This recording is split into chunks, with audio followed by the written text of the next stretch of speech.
Hallelujah. खुदावंद यीशु मसीह के नाम में आप सबको सलाम।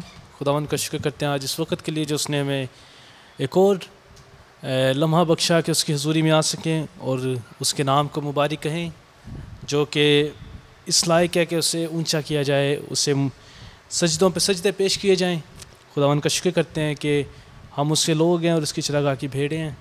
और आज हम इस चीज़ पे गौर करेंगे, जो आगे हम मैसेज सुनेंगे कि 4 किस्म की ज़मीनें जो खुदावंद यीशु मसीह ने जिनके बारे में ज़िक्र किया, और उस पे आज हम बातचीत करेंगे और मज़ीद गहरा जाएंगे कि ये आपके और मेरे बारे में बात हो रही है। हम में से बहुत लोग हैं और ऐसी जो ये बात है ये हम पे अप्लाई होती है, और हम देखेंगे कि हम कौन सी ज़मीन है और खुदावंद किस म्यार पे हमें चाहता है, ताकि हम सब अपने उस गोल की तरफ जो कि अच्छी ज़मीन बनने का गोल है, हम उस तरफ बढ़ सकें और खुदावंद के नाम को ऊंचा करें। और मैं चाहता हूँ इस वक्त अपनी आंखों को बंद करें, खुदावंद से कहें, खुदावंद मैं चाहता हूँ तेरी हुजूरी को कि आज इस जगह को घेरे, हम सब को घेरे, हमारे सोचों को, हमारे ख्यालों को, और हमें छुए आज। ऐ खुदावंद हम अपने आप को खाली करते हैं, तेरी हुजूरी में आते हैं, और ऐ खुदावंद अपने आप को सरेंडर करते हैं, और ऐ खुदावंद चाहते हैं कि ऐ खुदावंद तेरी हुजूरी का अबर आज छा जाए। जिस तरह से ऐ खुदावंद तू इसराइलियों के साथ जब वो बियाबान में से गुजर रहे थे दिन के वक़्त, ऐ खुदावंद तू बादल की मानिद उनके साथ साथ होता था, और रात के वक़्त आग के सतून की मानिद इस वक्त आज ऐ खुदावंद तेरे अबर को चाहते हैं, तेरी हुजूरी को चाहता है कि हमें घेरे, हमें अपनी हुजूरी से सराउंड कर। ऐ खुदावंद हमें ऐ खुदावंद भर, हमारे खाली दामन को ऐ खुदावंद। ऐ खुदावंद बहुत से एरियाज़ में जहाँ पे लैक है, ऐ खुदावंद तेरी हुजूरी की ज़रूरत है। आज ऐ खुदावंद तू आ और छू, और ऐ खुदावंद पहले जैसे ना रहे हम, बल्कि ऐ खुदावंद तुझ में नए होते जाएं, तुझ में बढ़ते जाएं ऐ खुदावंद, क्योंकि तू हमें यही चाहता है कि हम तुझ में बढ़ें और पीछे ना देखें। और ऐ खुदावंद आज इस प्रस्तिश से ऐ खुदावंद हम सब बरकत पाएँ, ऐ खुदावंद ब्लेस हों। और ऐ खुदावंद इसी तरह से मेरी दरख्वास्त है कि ऐ खुदावंद जब तेरे कलाम को भी सुने तो ऐ खुदावंद हमारी ज़िंदगी में बड़े फले और 100 गुना फल लेकर आए। खुदावंद हमारे साथ होना, हमें लीड कर, हमें गाइड कर। ऐ खुदावंद हमारे हाथों को छू, हमारी आवाज़ों को छू, और ऐ खुदावंद सिर्फ़ और सिर्फ तेरा रूह फ्लो करे और लोगों को छुए। ये सब कुछ तेरे यीशु नाम से मांगते हैं, आमीन। हम जानते हैं जिस तरह से हम ज़बूरों की सीरीज़ को हमने स्टार्ट किया हुआ था, और हम आज ज़बूर 41 उसका दूसरा हिस्सा गाएंगे और सीखेंगे, अगर आपने पहले नहीं सुना, और इन खूबसूरत ज़बूरों से खुदावंद के नाम को ऊंचा करेंगे, इज़्ज़त व जलाल देंगे। तू मैनू रहमत नाल उठा तां बदला ला खुदावंदा, तू मैनू रहमत नाल उठा तां बदला ला खुदावंदा।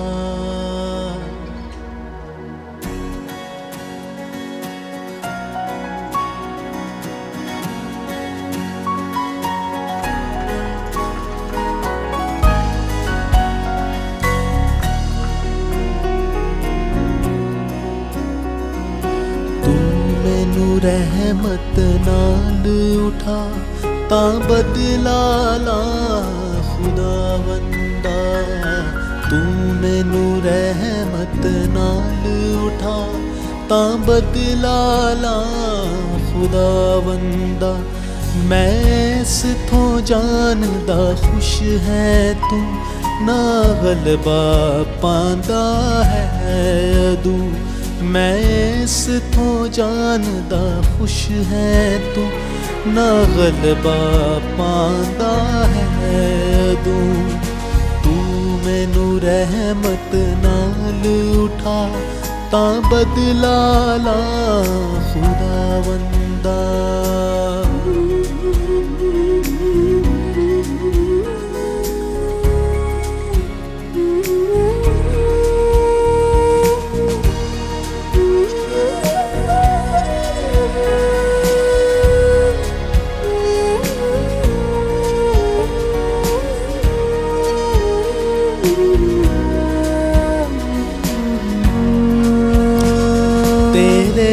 संभालन नाल गफार मेरे हाँ ध्यान अमानत दा।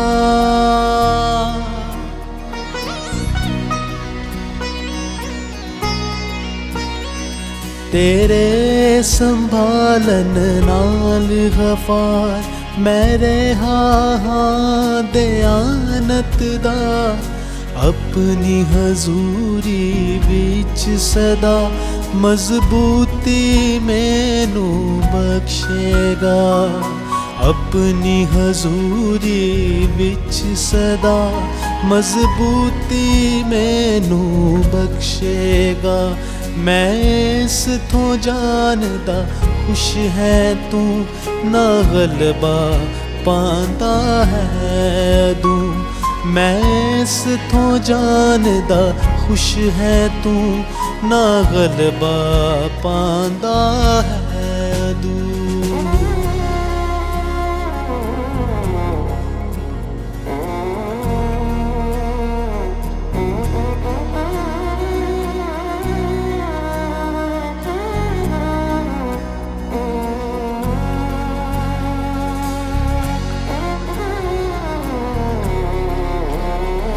हाँ पाक यहोवा शहनशाह जो इसराइल दा है खुदा।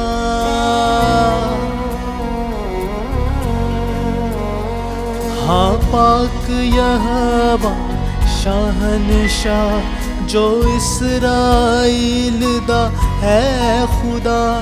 हमेशा तीकर मुडो है आमीन आमीन मुबारक है। हमेशा तीकर मुडो है आमीन आमीन मुबारक है। मैं इस तो जानदा खुश है तू ना गलबा पांदा है अदू।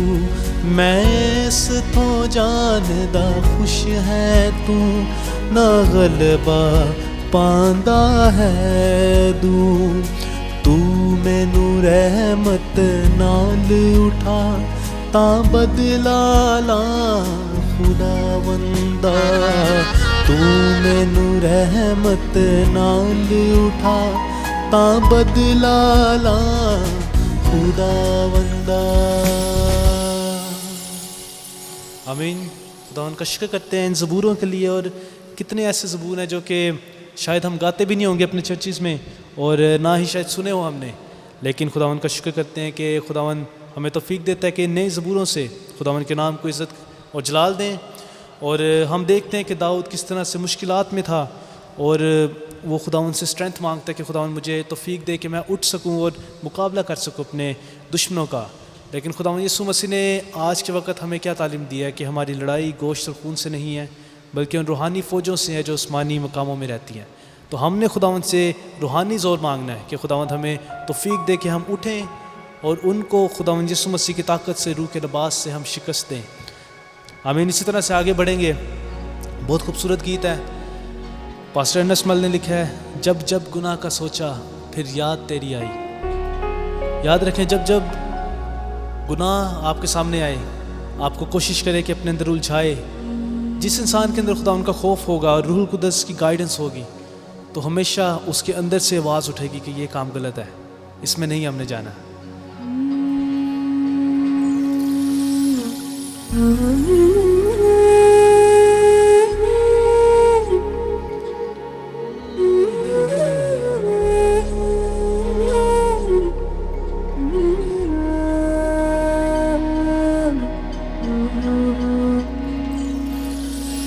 जब जब गुनाह का सोचा फिर याद तेरी आई, और कलवरी की धारा हृदय से यूं चिलाई, और कलवरी की धारा हृदय से यूं चिलाई। यीशु तेरे होते गुनाह मैं कैसे करूं यीशु, तेरे होते खता मैं कैसे करूं यीशु।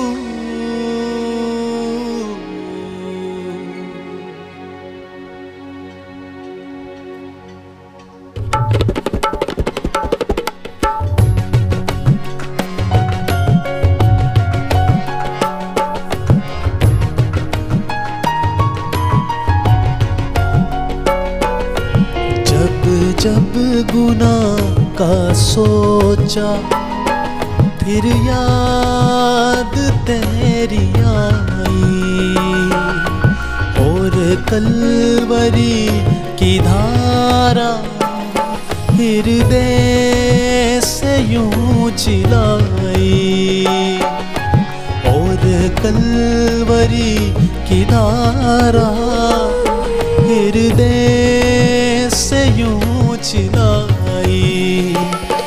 यीशु तेरे होते गुनाह मैं कैसे करूं यीशु, तेरे होते खता मैं कैसे करूं यीशु, तेरे होते गुनाह मैं कैसे करूं यीशु,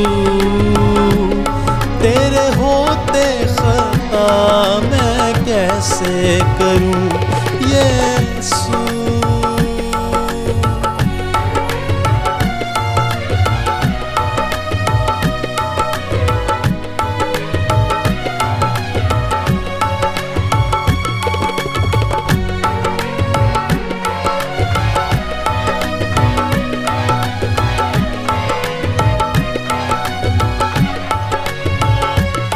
कभी कभी बगावत करता है मन, तुझसे भी सुंदर लगता है धन।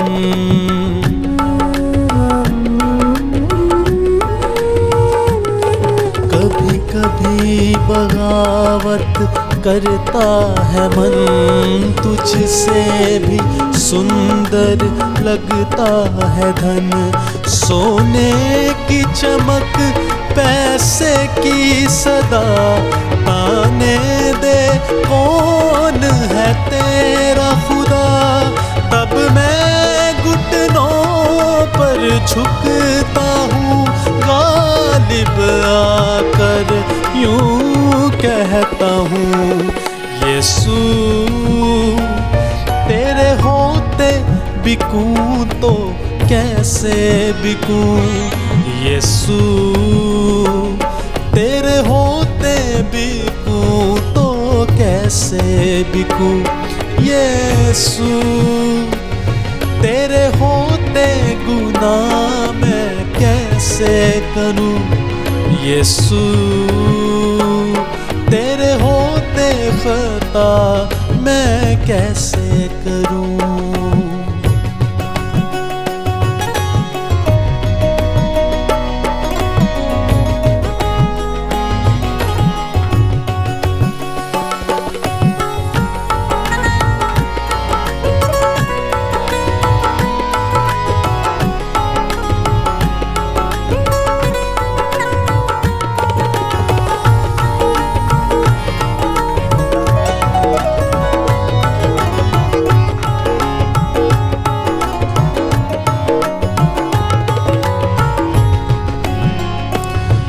ये सच है पाप का जोर है, तेरा इश्क ही इसका तोड़ है।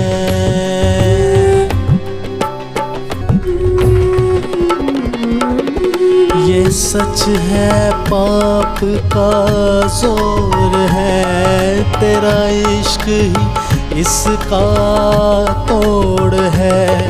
लिपटूं तुझसे बच्चे की तरह, हाथों में तेरे डोर है, तू मेरी खातिर पाप बना, ये सोचता हूँ तो कहता हूँ यीशु तेरे होते मैं नफरत कैसे करूं। यीशु तेरे होते मैं नफरत कैसे करूं। यीशु तेरे होते गुनाह मैं कैसे करूं। यीशु तेरे होते खता मैं कैसे करूं।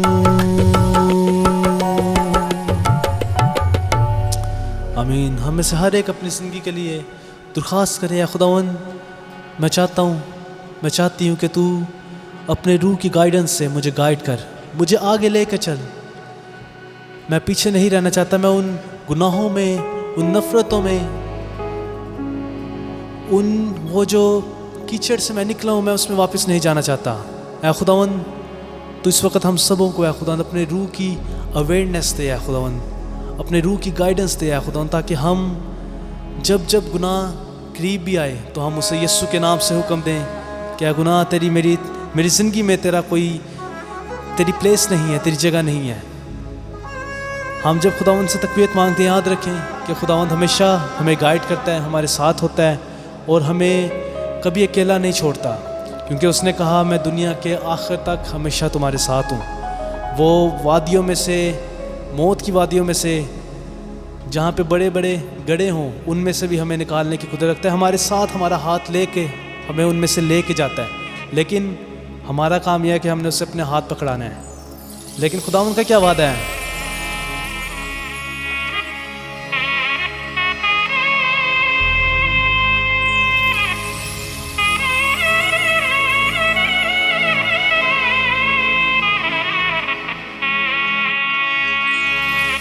वो वादों का सच्चा है, चरवाहा अच्छा है। वो वादों का सच्चा है,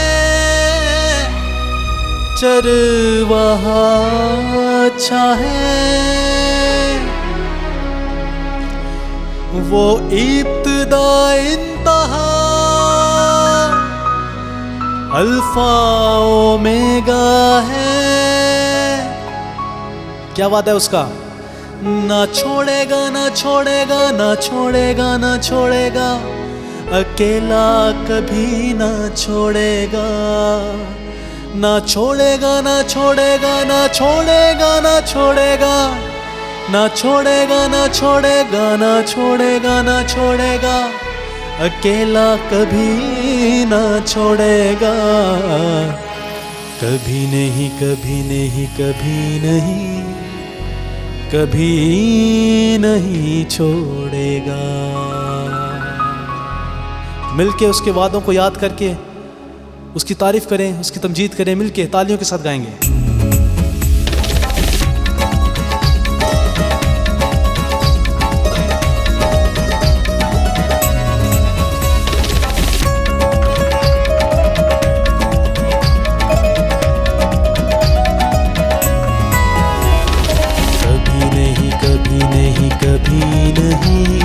कभी नहीं छोड़ेगा, कभी नहीं, कभी नहीं, कभी नहीं, कभी नहीं छोड़ेगा। ना छोड़ेगा, ना छोड़ेगा, ना छोड़ेगा, ना छोड़ेगा, अकेला कभी ना छोड़ेगा। ना छोड़ेगा, ना छोड़ेगा, ना छोड़ेगा, ना छोड़ेगा, अकेला कभी ना छोड़ेगा। कभी नहीं, कभी नहीं, कभी नहीं, कभी नहीं छोड़ेगा। कभी नहीं, कभी नहीं, कभी नहीं, कभी नहीं छोड़ेगा।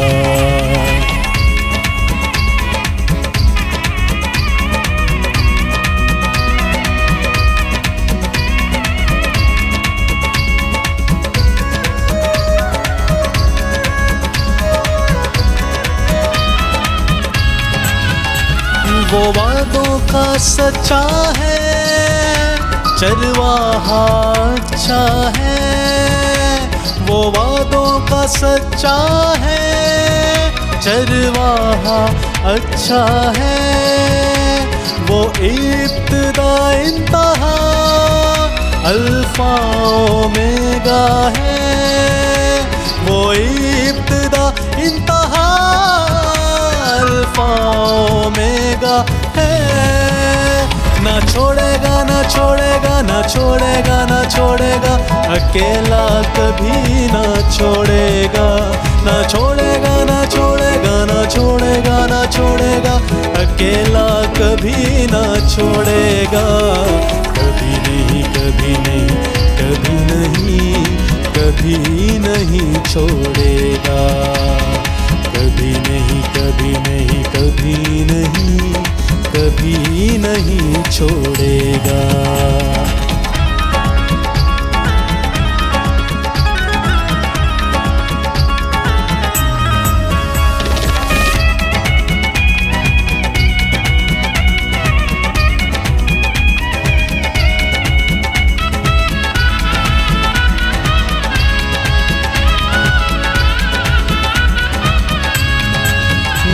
तूफानों में साथ है, मैदानों में साथ है।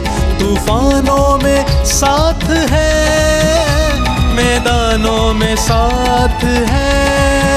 जंग उसकी वो खुद ही लड़े, निशानों में साथ है।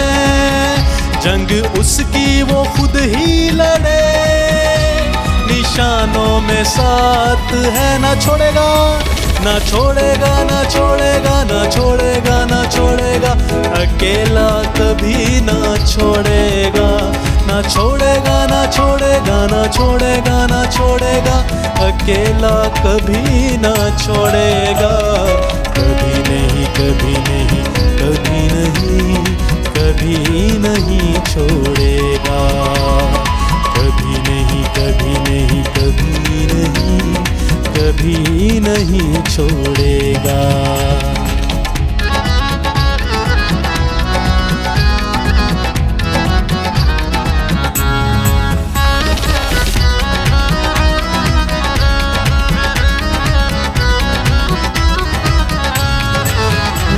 वो तन्हा रातों में, जिंदगी के सन्नाटों में। वो तन्हा रातों में, जिंदगी के सन्नाटों में। और ना उम्मीदी में और मुश्किलातों में। और ना उम्मीदी में और मुश्किलातों में। ना छोड़ेगा ना छोड़ेगा ना छोड़ेगा ना छोड़ेगा, अकेला कभी ना छोड़ेगा।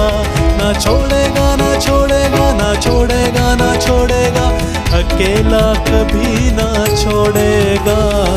कभी नहीं कभी नहीं कभी नहीं कभी नहीं छोड़ेगा।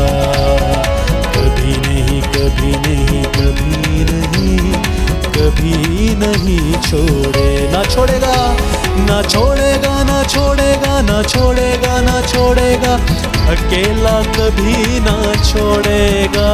ना छोड़ेगा ना छोड़ेगा ना छोड़ेगा ना छोड़ेगा ना छोड़ेगा ना छोड़ेगा ना छोड़ेगा ना छोड़ेगा, अकेला कभी ना छोड़ेगा।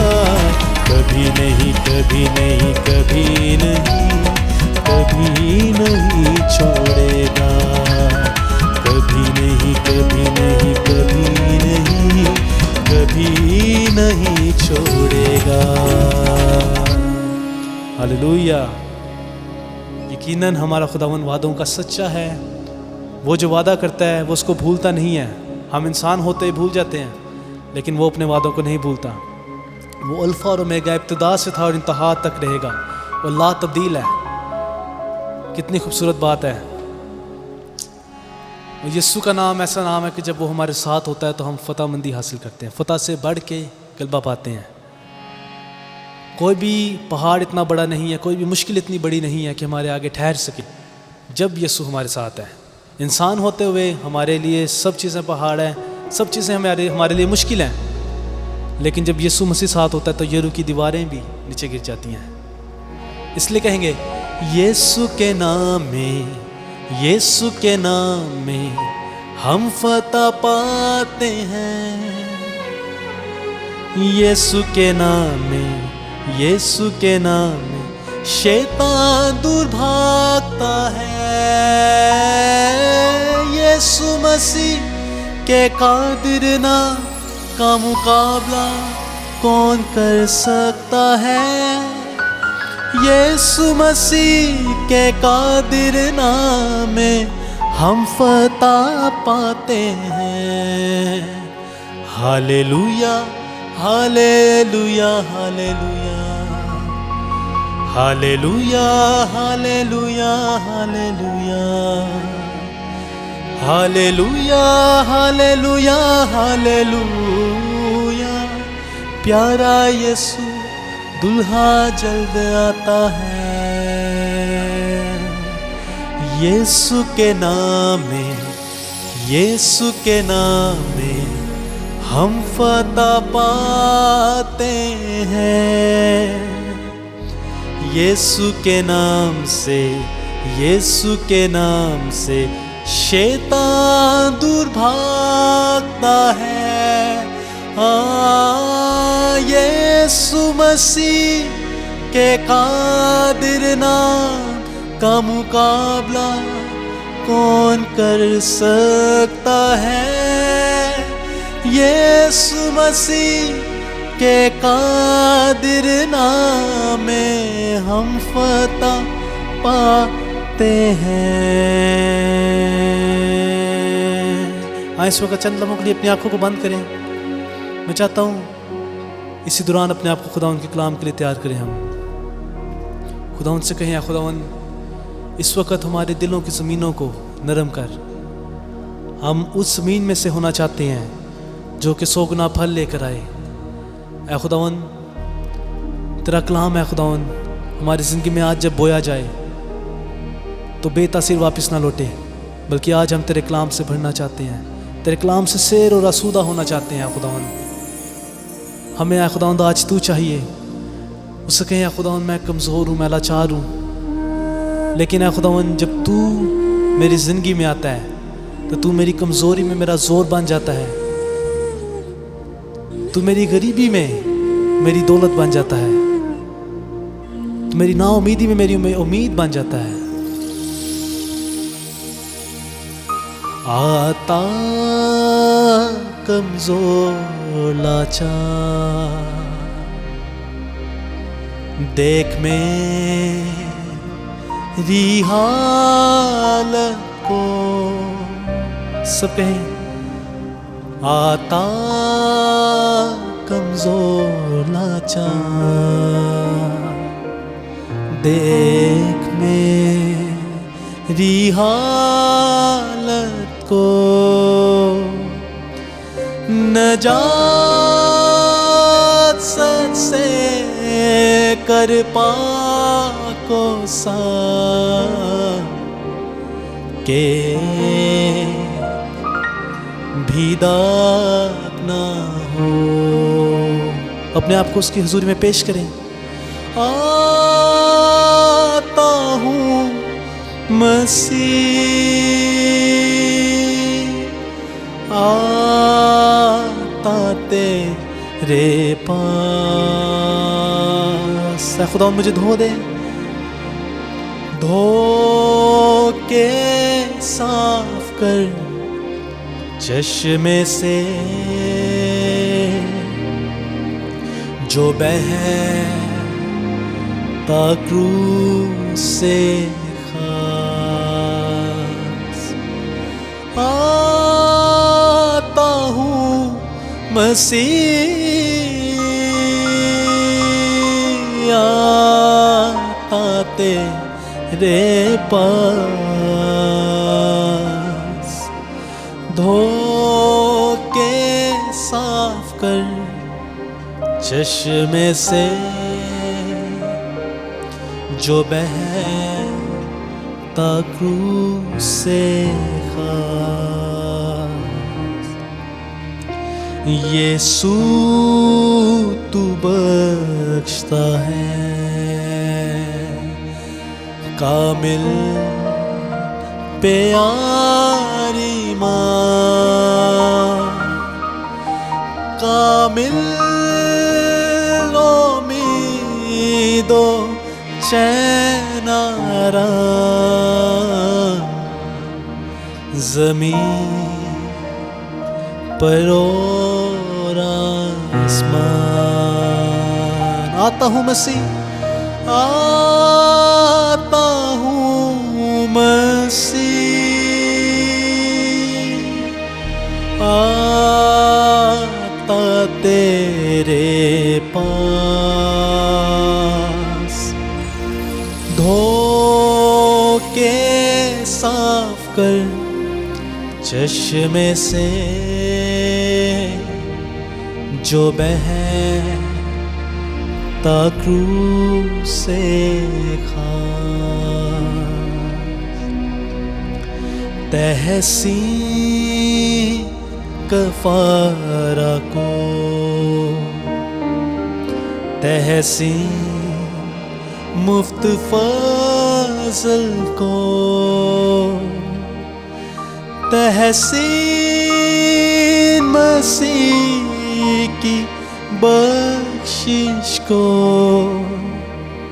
अब मिल के सब कहो।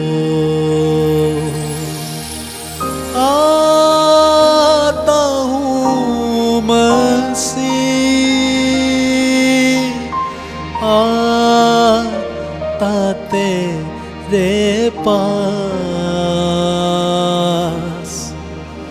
धो के साफ कर चश्मे से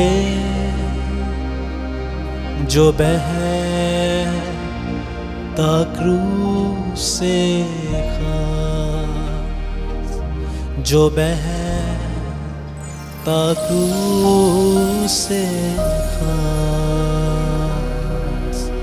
ऐ खुदावंद इस वक्त मैं अपने आप को उन तमाम लोगों को जो है खुदावंद तेरी हुजूरी में है खुदावंद मौजूद हैं, तेरी आवाज़ को सुनने के लिए तैयार हैं। ऐ खुदावंद इस वक्त हम सबों को छू अपनी हुजूरी में ऐ खुदावंद लपेट ले। ऐ खुदावंद तेरे कलाम का बीज आ जाए खुदावंद, बड़े फले 100 गुना फल लेकर आया खुदावंद। और ऐ खुदावंद हम इसको औरों के साथ बांट सकें, और ऐ खुदावंद तेरी बादशाही को ऐ खुदावंद और फैलाएं ऐ खुदावंद। और ऐ खुदावंद तेरे खादम को जब वो तेरे कलाम को डिलीवर करे तो ऐ खुदावंद उन अल्फाजों पे तेरे मिसा को चाहते हैं ऐ खुदावंद, और तू ऐ खुदावंद गाइड करना है खुदावंद, और एक ऐ खुदावंद अपने टूल के तरह यूज़ करना ताकि ऐ खुदावंद बहुत सी ज़िंदगियाँ ऐ खुदावंद नहीं हो सकें, और ऐ खुदावंद तेरा बड़ा और जलाली और नया काम आज लोगों की ज़िंदगी में हो। ये सब कुछ तेरे यीशु नाम से मांगते हैं, आमीन। आए खुदावंद के कलाम को सुनते हैं जो पास्टर आज़म हमारे साथ शेयर करेंगे, और मेरा माना कि आप बरकत पाएंगे।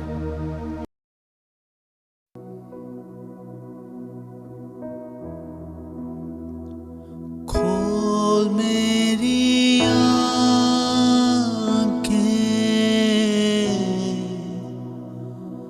यीशु को देखूं,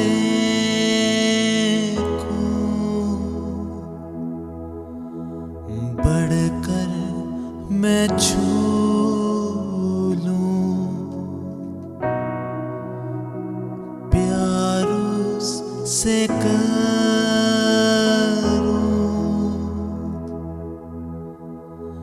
मेरे तू कान खोल, सुनना सिखा दे।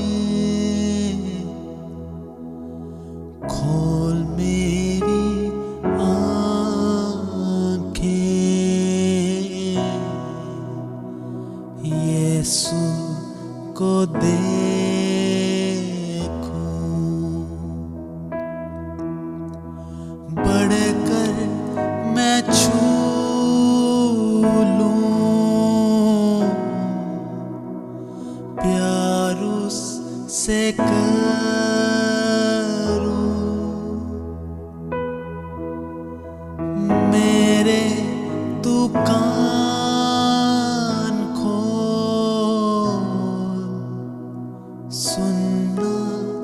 सिखा दे, खोल मेरी आँखें,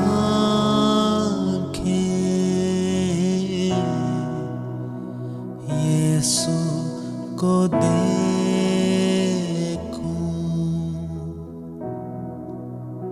यीशु को देखूं।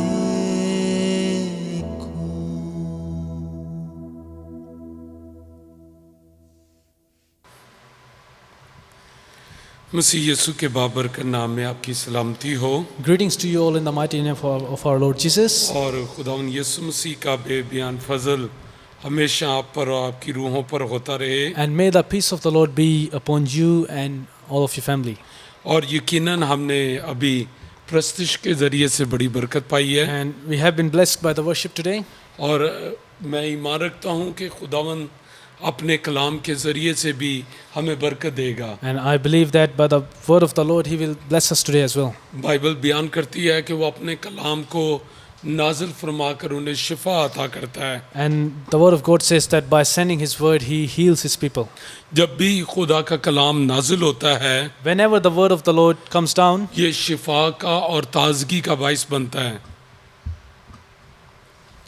it becomes a source of healing and of nourishment for us. Hallelujah. Hallelujah.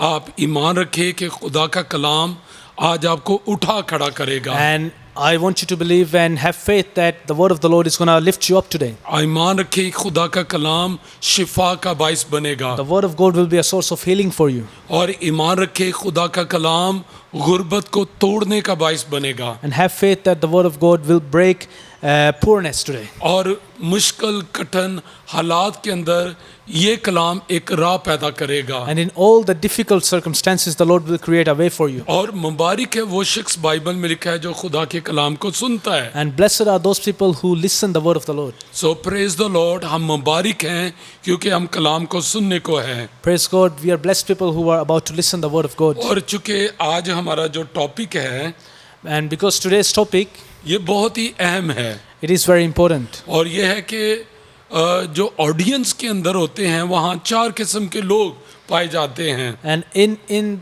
the church today, there are 4 types of people.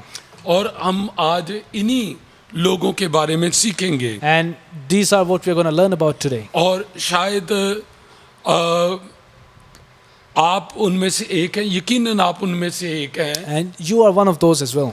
और अगर आप एक हैं तो फिर आपको कलाम को गौर से सुनने की ज़रूरत है, And that is why we all have to hear this very carefully. ताकि हम अपनी ज़िंदगी के अंदर तब्दीली लेकर आएं, फ़र्क पैदा करें। So that we can bring a change in our lives. Hallelujah. Hallelujah.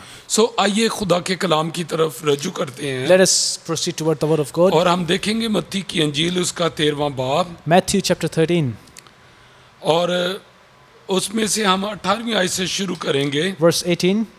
लिखा है, बस बोने वाले की तमसील सुनो, जब कोई बादशाही का कलाम सुनता है और समझता नहीं, तो जो उसके दिल में बोया गया था वो शरीर आकर उसे छीन ले जाता है।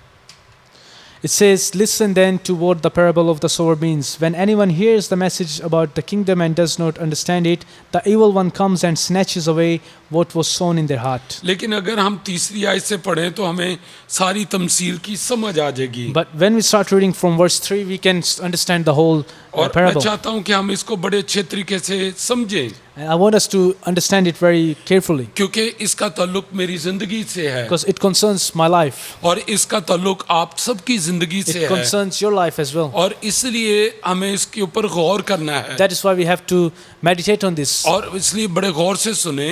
and listen very carefully. यहाँ पर मैं तीसरी आयत से पढ़ता हूँ, उसने उनसे बहुत सी बातें तमसीलों में कही कि देखो एक बोने वाला बीज बोने निकला, और बोते वक्त कुछ दाने राह के किनारे गिरे और परिंदों ने आकर उनको चुग लिया, और कुछ पथरीली ज़मीन पर गिरे जहाँ उनको बहुत मिट्टी ना मिली और गहरी मिट्टी ना मिलने के सबब से जल्द उग गए।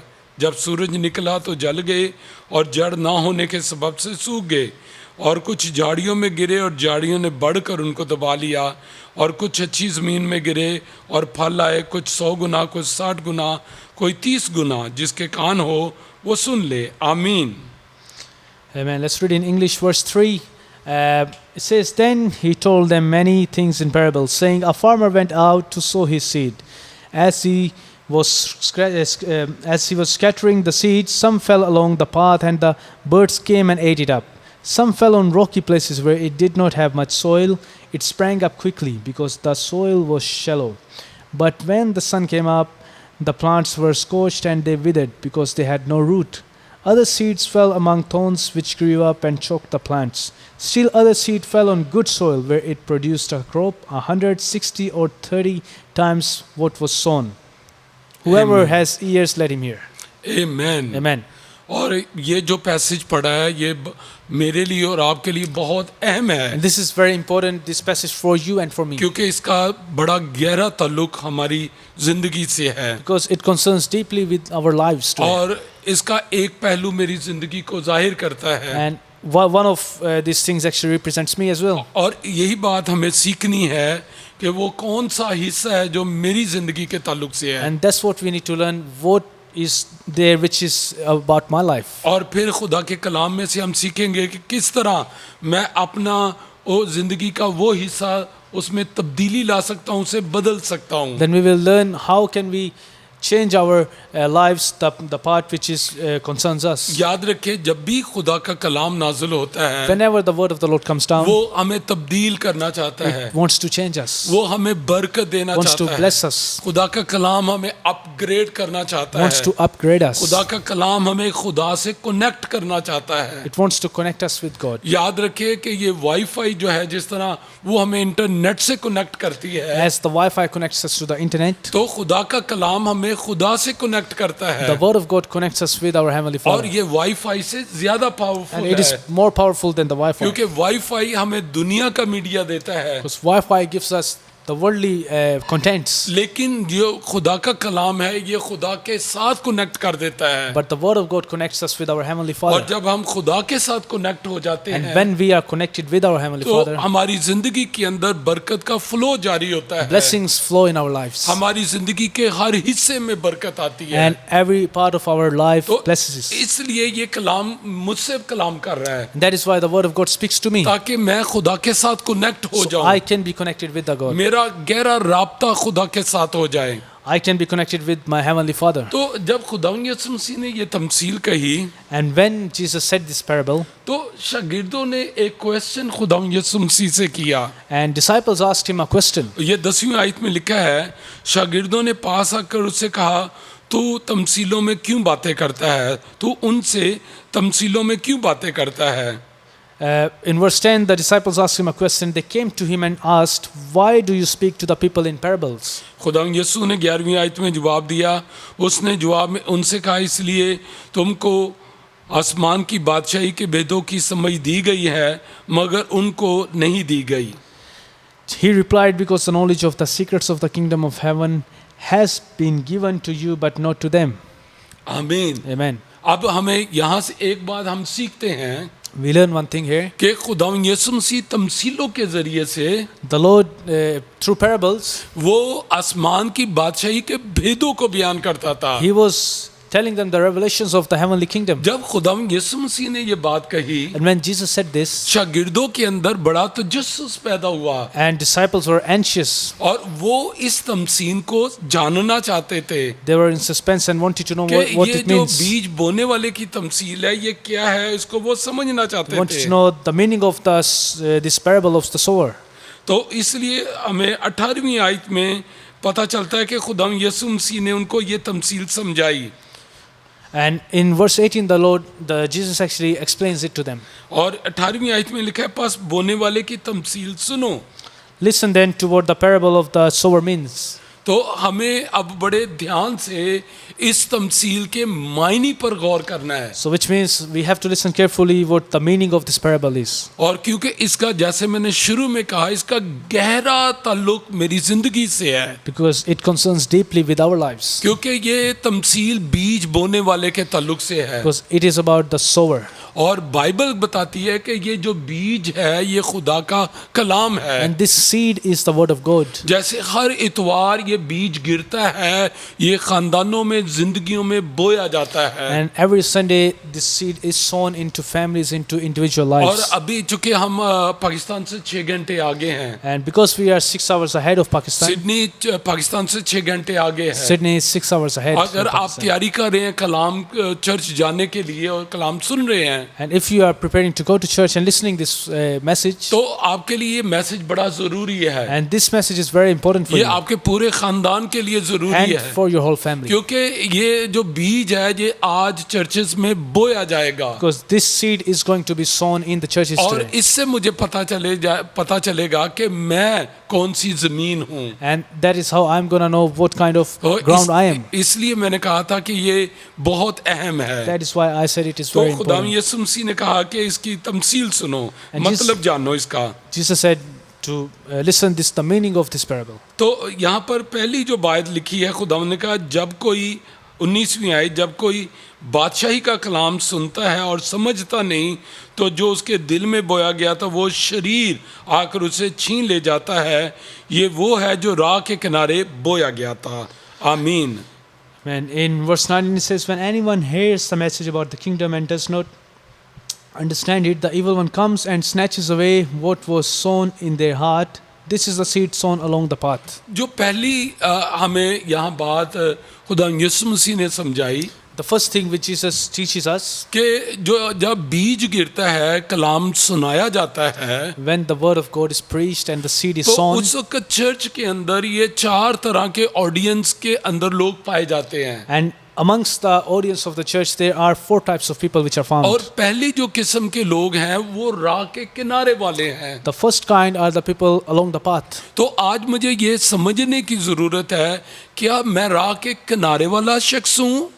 We have to think for ourselves, am I the one who is this kind of ground along the path? क्या मैं ऐसा ईमानदार हूँ जो राह के किनारे की जिंदगी को रिप्रेजेंट करता है? Am I representing this the first kind of ground? ये किस तरह के लोग होते हैं? What type of people are they? Bible में लिखा है कि जब कलाम बोया जाता है, जब कलाम सुनाया जाता है, When the word of God is preached, तो शरीर आकर, शैतान आकर उनके दिल से उस जिंदगी के कलाम को ले जाता the है। devil comes and snatches the word of God from their lives. याद रखिए, हमारी जिंदगी के अंदर सबसे कीमती जो चीज है जो हमारी जिंदगी के अंदर दाखिल होती है वो खुदा का कलाम है। Remember, the very important thing which enters into our life is the word of God. तो खुदा के कलाम में लिखा है कि आदमी सिर्फ रोटी से नहीं जीता बल्कि हर उस बात से जो खुदा के मुंह से निकलती Because है। man shall not live by bread alone, but from every word that comes out from the mouth of God. तो ये जो कलाम है इसके अंदर हमेशा की जिंदगी पाई जाती है। And eternal life is found within this word of God. तो याद रखिए, चोर जो होते हैं वो हमेशा कीमती चीजें चुराते हैं। Always remember that a thief always steals important stuff. तो अबलीस को पता है कि जो इंसान की जिंदगी के अंदर बहुत कीमती चीज है वो खुदा का कलाम है। And the devil knows that the most important in someone's life is the word of God. और ये जो कलाम है, अगर ये इसने इस पर गौर किया And he knows that if someone starts meditating on this word of और God अगर ये उस कलाम को समझ गया and they understand it और अगर इसने उस कलाम को अपने दिल में रख लिया, and they keep it in their heart, तो फिर ये शख्स मेरी पहुंच से दूर हो जाएगा, then this person is out of my range. फिर ये हेल से बच जाएगा। Then he will be saved from the तो fire of ये तो hell. हमेशा की जिंदगी में चला He जाएगा। will go to eternal life. इसलिए अबलीस और उसकी बदरूहों की बड़ी जो कोशिश होती That है, is why the biggest struggle for evil and the devil, जब ईमानदार चर्च में जाते हैं when a believer goes to the church और वो खुदा के कलाम को सुनने के लिए जाते and हैं, they go to listen the word of वो God, जिंदगी के कलाम को अपने अंदर लेने के लिए जाते हैं, and the believer goes to take the word of God in तो their hearts. अबलीस की सारी फोर्सेस बाहर इंतजार करती हैं All the army, all the forces of devil are waiting ताकि जब ये बाहर आए that when he comes out, तो उसके अंदर से हम जिंदगी के कलाम को चोरी कर we लें। can snatch the word of God from him. और आप देखें, बहुत से ईमानदार, शायद अगर आप गौर करें कि एक हफ्ता पहले आपने क्या कलाम सुना था, And many times if you try to think, what did I learn 2 weeks back? और आप सोचना शुरू करते हैं कलाम क्या था। भाई साहब ने लास्ट संडे कलाम क्या सुनाया था। We go into a deep thinking as to what was the sermon. क्योंकि आप देखिए हो सकता है पासवान ने 1 घंटा उसने कलाम सुनाया है, Because it might have been that the pastor might have preached for 1 hour. लेकिन 1 घंटा कि वो जो मैसेज था जो पास्टर साहब ने इतनी मेहनत से तैयार किया, समझ नहीं आ रही कि वो क्या था। But that message of 1 hour, we forget, we try to think what was it. तो ये इसलिए होता है, बाइबल में लिखा है कि शरीर आकर उसको छीन ले जाता है। That happens because the devil comes and snatches it. और ये कौन से ईमानदारों की जिंदगी के अंदर ऐसा होता है? And in what type of believers this happens? ये उस तरह के ईमानदार होते हैं जो राह के किनारे के होते हैं। And these are those ones who are along the path. तो ये लोग क्या नहीं करते, क्यों इब्लीस छीन के ले जाता है? Why does the devil snatches it? वो गौर नहीं करते, They don't meditate. वो उसे अपने दिल में नहीं रखते, They don't keep it in their वो hearts. उसके ऊपर ध्यान नहीं देते, They don't meditate on it, वो उसके ऊपर अमल नहीं करते। and they don't act upon it. और ये सारी चीजें इब्लीस को मौका देती हैं All these things allow the devil कि वो आकर उस जिंदगी के कलाम को छीन ले जाए। that he can snatch away the word of God. और देखिए कितना हमने कीमती वक्त जो खुदा की हजूरी में गुजारा था वो बेफायदा रह गया। And so much important time which we have given to the word of और God is इब्लीस और in उसकी vain. कुव्वतें आकर जिंदगी के कलाम को ले गई। And all the devil's forces take that away. तो ये पहली तरह के ऑडियंस के अंदर लोग होते हैं, ईमानदार होते हैं, राह के किनारे वाले, These are the first kind of audience. They are believers, but जिनको they are याद along ही the नहीं path. रहता कि कलाम क्या था। They don't even remember what the word of God was. आइए दूसरी तरह के लोगों को देखें। Let's look at the second type of people. खुदावंद यीशु ने कहा, और जो पथरीली जमीन में बोया गया ये वो है जो कलाम को सुनता है और उसे फिल फॉर खुशी से कबूल कर लेता है, लेकिन अपने अंदर जड़ नहीं रखता, बल्कि चंद रोज़ा है जब कलाम के सबब से मुसीबत या जुल्म बरपा होता है तो फिल फॉर ठोकर खाता है।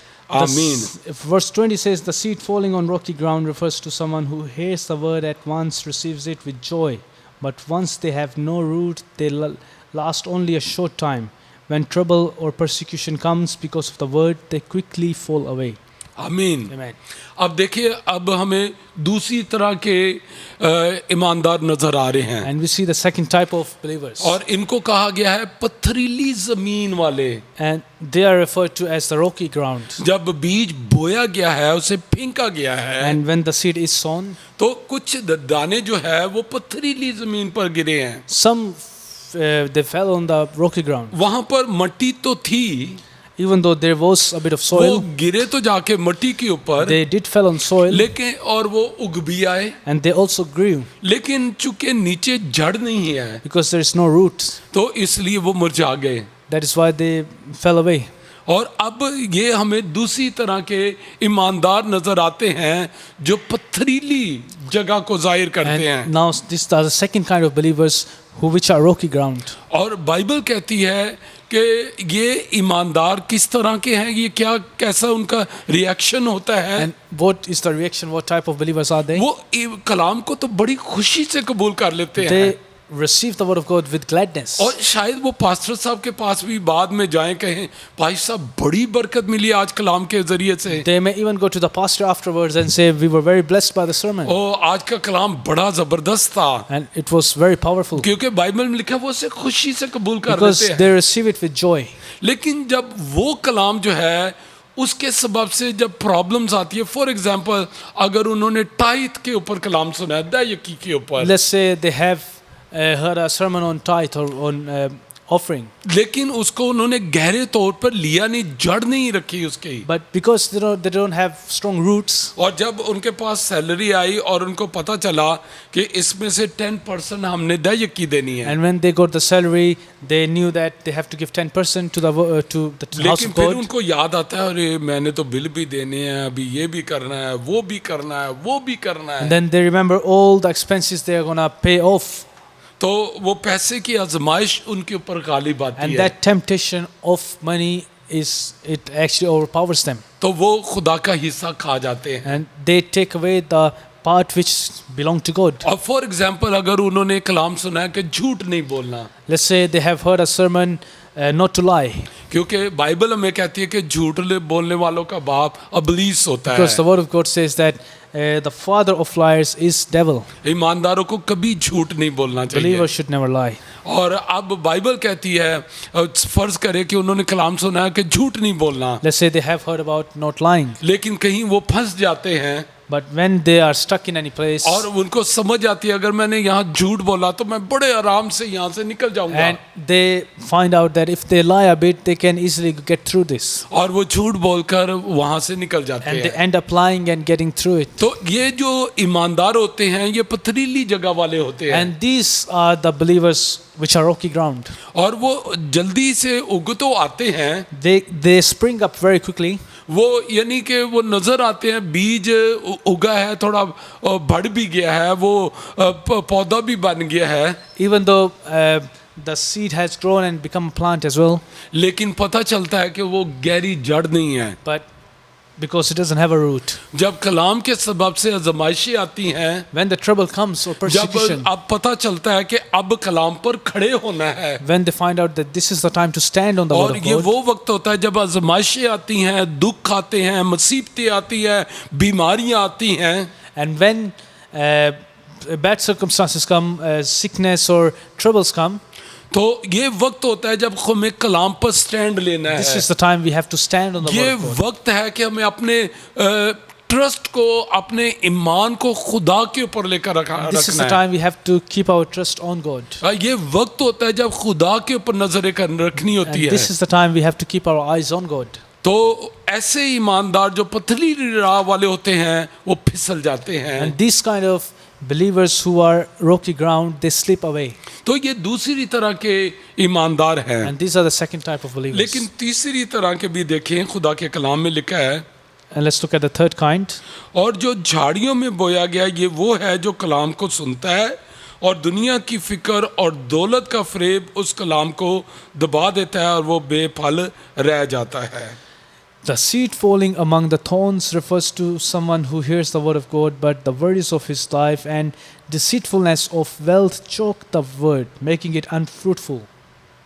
अब यहाँ पर हमें तीसरी तरह के ईमानदार नजर आते हैं। And now we see the third kind of believers. ये जो है इनकी जिंदगी झाड़ियों की तरह हैं। These are like thorns. और बाइबल में क्या लिखा है कि ये झाड़ियाँ किसको जाहिर करती हैं? And what do these thorns represent? ये फिक्रों को जाहिर These करती are the हैं, worries of life. ये परेशानियों को जाहिर करती हैं। The worries of life. ये परेशानियां फिक्रें उनके ऊपर गालिब रहती हैं। And these worries overpower them ये कलाम को बढ़ने नहीं देती। and doesn't let the word of God grow. देखिए अगर इन झाड़ियों के अंदर से ये कलाम बढ़ जाता है And if the word of God springs up from these thorns, तो ये उनमें से निकलकर एक तनावर दरख्त बन जाता है। and it becomes a big tree, तो फिर ये झाड़ियां उसका कुछ कर नहीं सकती। and these thorns can't do anything about it. लेकिन बाइबल कहती है कि ये झाड़ियां उसको बढ़ने नहीं देती, उसको रोक लेती हैं। But the word of God says that these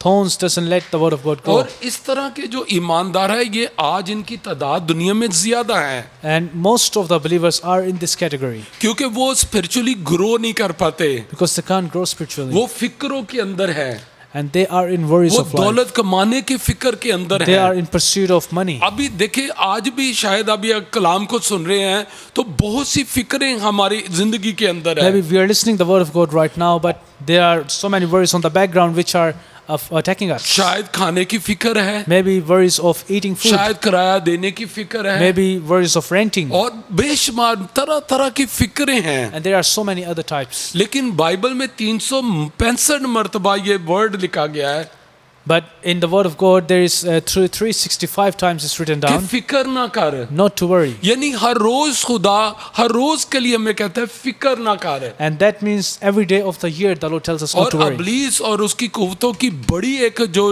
कोशिश है ईमानदारों के खिलाफ And what the devil aims to all believers, कि उनको फिक्रों के अंदर डाले, to get them worried, उनको परेशानियों का शिकार कर दें, so they can be surrounded by क्योंकि worries. उनको पता है अबलीस और उसकी कुव्वतों को Because the devil and his forces know कि अगर ईमानदार फिक्रों के अंदर रहेगा that if a believer stays in worries, तो वो कभी कलाम में ग्रो नहीं कर सकता। they will never grow in the word of और God. बास का तो ये होता है कि हम चर्च के अंदर बैठे होते हैं, Many times we are sitting in the church, लेकिन उसके बावजूद तो हमारे अंदर फिक्रों ने जो है ना वो एक कब्जा जमाया होता but है। so many worries they have taken a hold of खुदा us. का कलाम सुनाया जा रहा है, The word of God is being preached. Pastor खुदा के कलाम को प्रीच कर The रहा pastor है, is preaching the word लेकिन of वो God. कलाम गिर कहाँ पर रहा है? But where is that word of God falling? झाड़ियों के अंदर आकर। In thorns, तो ये झाड़ियां दबा लेती हैं and which doesn't let it grow, और बाइबल में लिखा है वो बेफल रह जाता है।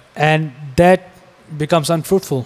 लेकिन खुदा यीशु मसीह ने कलाम में फरमाया, But the word of God, in the Lord has said in the word of God. मैं चाहता हूं कि क्यों ना हम ना याद को पढ़ ही ले ताकि हमें बरकत मिले। Let's read that verse. खुदा के कलाम में से मत्ती की अंजील Matthew और उसका 6 बाब chapter 6, और मैं उसकी 25वीं आयत से पढ़ूंगा। लिखा है, इसलिए मैं तुमसे कहता हूँ अपनी जान की फिक्र ना करना कि हम क्या खाएंगे या क्या पिएंगे, ना अपने बदन की कि क्या पहनेंगे। क्या जान खुराक से और बदन पोशाक से बढ़कर नहीं? हवा के परिंदों को देखो, ना बोते ना काटते ना कोठियों में जमा करते हैं, तो भी तुम्हारा आसमानी बाप उनको खिलाता है। क्या तुम उनसे ज़्यादा कदर नहीं रखते? तुम में ऐसा कौन है जो फिक्र करके अपनी उम्र में एक घड़ी भी बढ़ा सके? और पोशाक के लिए क्यों फिक्र करते हो? जंगली सोसन के दरख्तों को गौर से देखो, वो किस तरह बढ़ते, वो ना मेहनत करते ना काटते हैं। तो भी मैं तुमसे कहता हूँ कि सुलेमान भी बावजूद अपनी सारी शान व शौकत के उनमें से किसी की मानद मुलब्बस ना था। जब खुदा मैदान की घास को जो आज है और कल तनूर में झोंकी जाएगी ऐसी पोशाक पहनाता है, तो ऐ कम इत्कादो तुमको क्यों ना पहनाएगा। इसलिए फ़िक्रमंद होकर ये ना कहो कि हम क्या खाएंगे या क्या पिएंगे या क्या पहनेंगे, क्योंकि इन सब चीज़ों की तलाश में गैर कौमें रहती हैं, और तुम्हारा आसमानी बाप जानता है कि तुम इन सब चीज़ों के मोहताज हो। बल्कि तुम पहले उसकी बादशाही और उसकी रास्तबाजी की तलाश करो, तो ये सब चीज़ें भी तुमको मिल जाएंगी। बस कल के लिए फ़िक्र ना करो, क्योंकि कल का दिन अपने लिए आप फ़िक्र कर लेगा। आज के लिए आज ही का दुख काफ़ी है। आमीन। Therefore I tell you, do not worry about your life, what you will eat or drink, or about your body, what you will wear. Is not life more than food, and body more than clothes? Look at the birds of the air. They do not sow or reap or store away in barns, and yet your heavenly Father feeds them. Are you not much more valuable than they? Can anyone of you, by worrying, add a single hour to your life? And why do you worry about clothes? See how the flowers of the field grow. They do not labor or spin. Yet I tell you that not even Solomon in his splendor was dressed like one of these. If that is how God clothes the grass of the field, which is here today and tomorrow is thrown into the fire, will he not much more clothe you, you of little faith? So do not worry, saying, what shall we eat, or what shall we drink, or what shall we wear? For the pagans run after all these things, and your heavenly Father knows that you need them. But seek first his kingdom and his righteousness, and all these things will be given to you as well. Therefore do not worry about tomorrow, for tomorrow will worry about itself. Each day has enough trouble of its own. Amen. आमीन। आप देखें, खुदा यीशु मसीह ने ये बातें कही हैं। And you see, the Lord himself has said these things. खुदा यीशु मसीह कह रहा है कपड़ों के लिए फिक्र ना करना। The Lord is saying not to खुदा worry about यीशु मसीह ने clothes. कहा खाने की फिक्र ना करना। He's saying not to worry about eating. खुदा यीशु मसीह ने कहा पीने के लिए फिक्र ना करना। And he says not to worry about drinking. क्या आप समझते हैं कि खुदा यीशु मसीह ने ये हवा में बातें की है? Was the Lord talking in the air to someone? खुदा यीशु मसीह को भी पता है कि खाना जो है वो पैसों के जरिए से आता है। Jesus knows that you need money to buy food. और पैसा कहाँ से आता है? ऑफ कोर्स ये काम करने से आता है। Of course, when we work, we have to work hard to get money, and then और we can इसका get food. मतलब है खुदा यीशु मसीह कह रहा है कि नौकरी के लिए फिक्र ना करो। That's why the Lord is saying, don't even worry about your job. तो खुदा यीशु मसीह कह रहा है पैसे के लिए फिक्र ना करो। Don't worry about money, खुदा यीशु मसीह कह रहे हैं कि मैं मुहैया करूंगा। because I'm the provider. देखिए खुदा यीशु मसीह ने कहा मैं दुनिया के आखिर तक हमेशा तुम्हारे He साथ said, हूँ। I will be with you till the end of the age. और फिर खुदा बाप ने कहा ना मैं तुम्हें छोड़ूंगा ना मैं तुमसे And दस्तबरदार the हूँगा। Heavenly Father says, I will never leave you nor forsake you. देखिए ये खुदा बाप और उसका बेटा खुदा यीशु मसीह हमसे अहद कर रहे हैं, वादा कर रहे हैं। And this is what is promised to us by Jesus and by इसलिए Heavenly Father. ईमानदारों फिक्र करने की जरूरत That's नहीं why है। believers don't worry. इन झाड़ियों में से बाहर निकल आओ, Let's come out from these in thorns, फिक्रों में से बाहर निकल आओ, Let's come out from these ताकि worries. खुदा का कलाम ग्रो करे, so that the word of God can grow, ताकि आप बरकत पाएं। so you can be blessed. और आइए हम अब चौथी तरह के ईमानदारों को देखें। Let's look at the fourth type of believers. और हम दोबारा वापस चलेंगे 13वें बाब के अंदर, मत्ती 13वें बाब में। Let's go back to Matthew chapter 13. और यहाँ पर लिखा है 23 आयत में, और जो अच्छी ज़मीन में बोया गया ये वो है जो कलाम को सुनता और समझता है और फल भी लाता है। कोई 100 गुना फलता है, कोई 60 गुना, कोई 30 गुना। आमीन। But the seed falling on good soil refers to someone who hears the word and understands it. This is the one who produces a crop yielding 100, 60 or 30 times what was sown. आमीन। Amen. और मैं चाहता हूँ कि हम सब ये चौथी तरह के ईमानदारों में हमारा शुमार हो। And I want us all to be included within the fourth type of ground. और ये कौन से हैं? And what are those?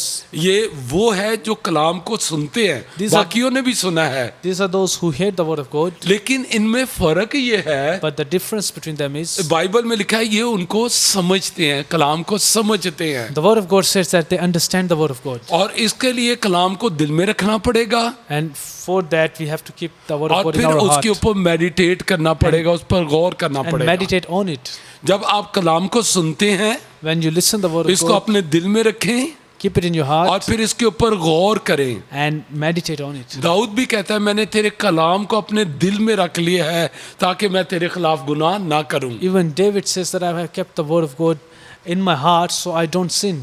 तो ये वो हैं, ये इनकी जमीन अच्छी है, And these are those who have good soils. ये अपनी जमीन को तैयार करके लाए हैं, They have prepared their grounds. और इनकी जमीन के अंदर झाड़ियां नहीं है, They don't have thorns in their grounds. और इनकी जमीन के अंदर पत्थर नहीं है। They don't have rocks in ये their grounds. वो वाली जमीन नहीं है जो राह के किनारे वाली It's है, not the ground on the side of the road. ये तैयार होकर आए हैं They are prepared. और उन्होंने अपनी जमीन को तैयार किया They है। have prepared their ground. और मैं चाहता हूँ आप मेरे साथ खुदा के कलाम में से इस आयत पर गौर करें। Let's look at होसिया one की verse. किताब को हम देखेंगे खुदा उनके कलाम में से।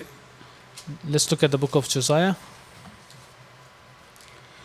ये होसिया जो है ये दानियल नबी की किताब जो है उसके बाद है, और योएल नबी की किताब से पहले, उसका 10वां बाब।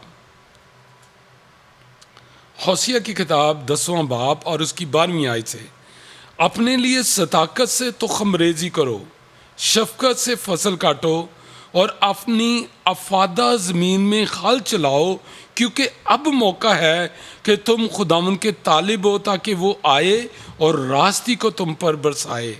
आमीन। 12 Sow righteousness for yourselves, reap the fruit of unfailing love, and break up your unplowed ground, for it is time to seek the Lord until he comes and showers his righteousness on you. आमीन। अब Amen. देखिए खुदावन के कलाम में हमने पढ़ा कि अपनी अफादा ज़मीन पर हल चलाओ। We have seen that we have to plow our good ground. और ये मैं अब कलाम उन 3 तरह के लोगों से मैं कलाम को शेयर कर रहा हूँ, And now I'm talking to the other 3 types of ground. जो राह के किनारे वाले हैं, Those which are on the side of the जो road, पथरीली जगह वाले हैं, or the rocky ground, और जो झाड़ियों वाले हैं। or the thorny ground. और अब हम चाहते हैं कि हम भी अच्छी ज़मीन वाले बन जाएं। And we want to be of a good ground as well. तो इसके लिए खुदा का कलाम क्या कहता है? And what is the word of God saying खुदा about के that? कलाम मिलकर हल चलाओ अपनी ज़मीन के ऊपर, अफादा ज़मीन के ऊपर। And the unplowed ground, we have to sown it. और ये अफादा जमीन कौन सी होती है? And what is this kind of unplowed land? ये वो वाली जमीन जो काफी देर से हमने छोड़ ही दी है, This is the kind of ground which has been left for a long यानी time, जो नजरअंदाज कर दी गई है, has been neglected. और उसके अंदर झाड़ियां निकल आई हैं, Thorns have come out और from उसके it. अंदर पत्थर भी आगे हैं। Rocks are in तो there. ये ऐसी जगह है जिस पर अब लोग चल फिर रहे हैं। People are walking on it now. ये अफादा जमीन है जिसे हमने नजरअंदाज कर This is दिया the है। unplowed ground तो which खुदा is के कलाम में neglected. क्या लिखा है? What is the word of God saying? इसके ऊपर हल चलाओ। To sow on it. जब हल चलाया जाता है तो आपको पता है उसके अंदर लोहे की बर्छियां सी होती हैं हल के अंदर, And we see when is sown, और there is like forks on, और ये ट्रैक्टर के पीछे बांध दिया जाता है, which are on the back of a truck. और फिर जब वो ट्रैक्टर चलता है तो ये जमीन के अंदर खोदता हुआ चलता चला जाता And है, when the truck runs, it keeps on digging. और फिर किसान आते हैं, वो झाड़ियां जो बाहर निकल आती हैं उनको इकट्ठा करते हैं, पत्थरों को इकट्ठा करते हैं और उनको खेत से बाहर फेंक देते And when हैं। the farmers comes, they gather all the thorns, they gather all the rocks and throw it away. तो ये हमें अब क्या करना है? बाइबल में लिखा है अपनी अफादा जमीन पर हल चलाओ, We have to sow on our unplowed ground, क्योंकि हम जो है अपनी जमीन को बीज के लिए तैयार कर रहे हैं। because we are preparing it for seed to be sown. तो अगर हम अपनी जमीन को तैयार करके जाएंगे And if we keep our ground prepared, तो हम अच्छी जमीन वाले होंगे, we will be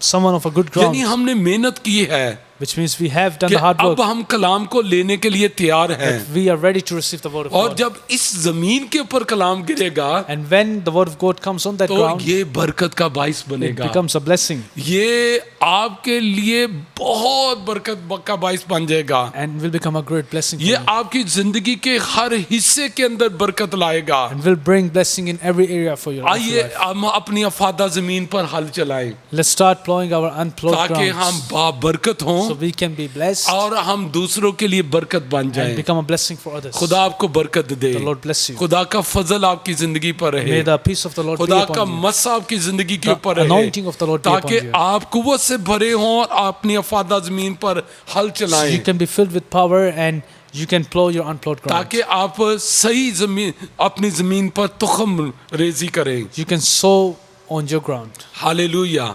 Hallelujah. God bless you all. God bless you. आइए दुआ करें। Let's pray. आसमानी बाप, मैं तेरा बड़ा शुक्र करता हूँ, मेरा दिल शुक्रगुजारी से भरा है।